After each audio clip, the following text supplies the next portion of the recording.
রমজানের শেষ প্রান্তে এসে আমাদের সামনে দাঁড়ায় এক গুরুত্বপূর্ণ বিষয়, এক গুরুত্বপূর্ণ দায়িত্ব, যার নাম হলো ফিতরা।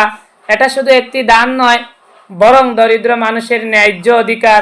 আমাদের সামান্য ফিতরাই হয়তো কারো ঘরে ঈদের হাসি ফিরিয়ে আনতে পারে, কারো সন্তানের মুখে তুলে দিতে পারে আনন্দের খাবার।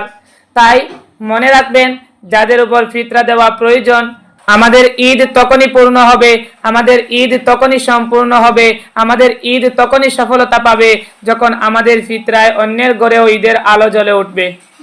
ধন্যবাদ সবাই ফিতরা দেওয়ার জন্য। খেয়াল রাখবেন এবং আমাদের সবাইকে যেন আল্লাহ ফিতরা দেওয়ার তৌফিক দান করেন। আর যারা ফিতরা পাওয়ার উপযোগ্য, তারা সঠিকভাবে যেন ফিতরাগুলো পায়।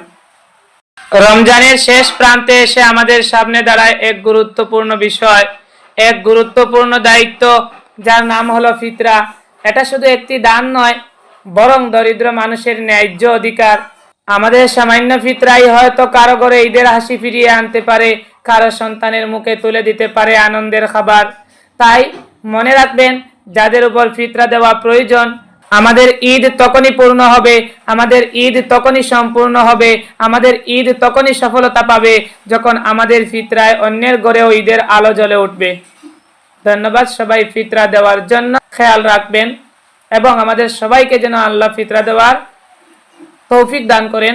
আর যারা ফিতরা পাওয়ার উপযোগ্য, তারা সঠিকভাবে যেন ফিতরাগুলো পায়।